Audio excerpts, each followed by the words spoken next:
ये बहुत major farmer field से भी कंप्लेंट आ रही है। सर प्लीज वीडियो बना रहे हैं सर। अभी कुछ फील्ड में कुछ किसानों के यहाँ कुछ बाली में दाने जैसी सूखने की समस्या देखी जा रही है सर। जो हम लोगों ने जो बड़े वैज्ञानिक लोग हैं और जब स्पेशलिस्ट लोग हैं रिसर्च वालों उनसे जब जानकारी ली इसकी, तो ये इसको पेनिकल माइट और पेनिकल ब्लाइट नाम की डिजीज बोला गया है, जो कि एक बहुत ही सूक्ष्म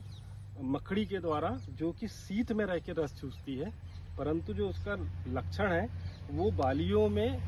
50%, 60%, 70% तक ग्रेन्स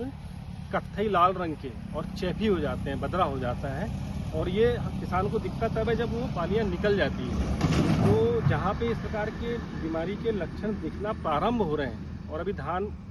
मुश्किल से 5 या 10% निकला है, तो जहाँ पे इस प्रकार के लक्षण तो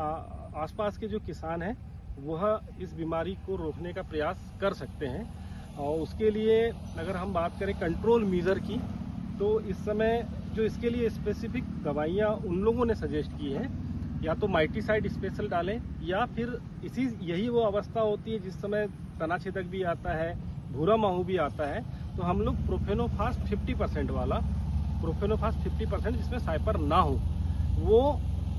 400 ml प्रति एकड़। एक प्रोपिकोनाजाल नाम की दवा आती है वो 250 ml, और एक एंटीबायोटिक आता है, क्योंकि बोल रहे हैं कि इसमें बैक्टीरियल फॉर्म भी डेवलप होता है, इसलिए 2-ब्रोमो 2-नाइट्रो 1,3-डाइल प्रोपेन नाम का जो बाजार में बैक्ट, बायोनाल, बैक्टीनास इन नामों से आता है, यह 40 ग्राम प्रति एकड़। इसका अगर किसान भाई स्प्रे करता है तो इस बीमारी, इस जो प्रॉब्लम्स को रोक सकता है। यह समय ऐसा भी होता है जिस समय किसानों के खेतों में माहू की समस्या आ सकती है अभी कुछ किसानों के यहाँ, तो इसमें चाहे तो वो इनिशियल लेवल पे इमिडाक्लोरपिड 17.8% वाला या थायोमेथाक्जाम 25% वाला 100 ग्राम प्रति एकड़ इन दवाइयों के साथ मिला के अगर स्प्रे करता है वो, तो यह बीमारी से भी उसको लाभ मिलेगा। साथ ही साथ जो और साथ में बीमारियां आती है, जैसे कि कई जगहों पे लाइव फुटने की समस्या, फॉल्स स्मट जिसको कहते हैं, गल घोटू जो नेक ब्लास्ट का एक रूप है, उनसे भी उसकी फसल को सुरक्षा मिल जाएगी।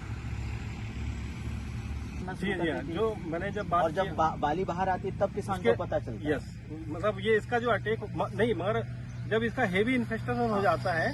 तो एक कांच और कांच के नीचे लाइट जला लीजिए, और बाली है उसको भी अगर अपन देखें, बहुत सूक्ष्म मकड़ी होती है, ऐसा सामान्यतः नहीं दिखती है, परंतु उसमें भी ऐसा देखा जाए तो वो मकड़ी के एडल्ट दिखाई देते हैं, बहुत ही माइक्रो उसमें देखना पड़ता है उसको। और ये प्रॉब्लम हमारे बालाघाट जिले में 3-4 सालों से ही प्रारंभ हुई है। ठीक है sir, thank you very much sir, बहुत बहुत धन्यवाद सर।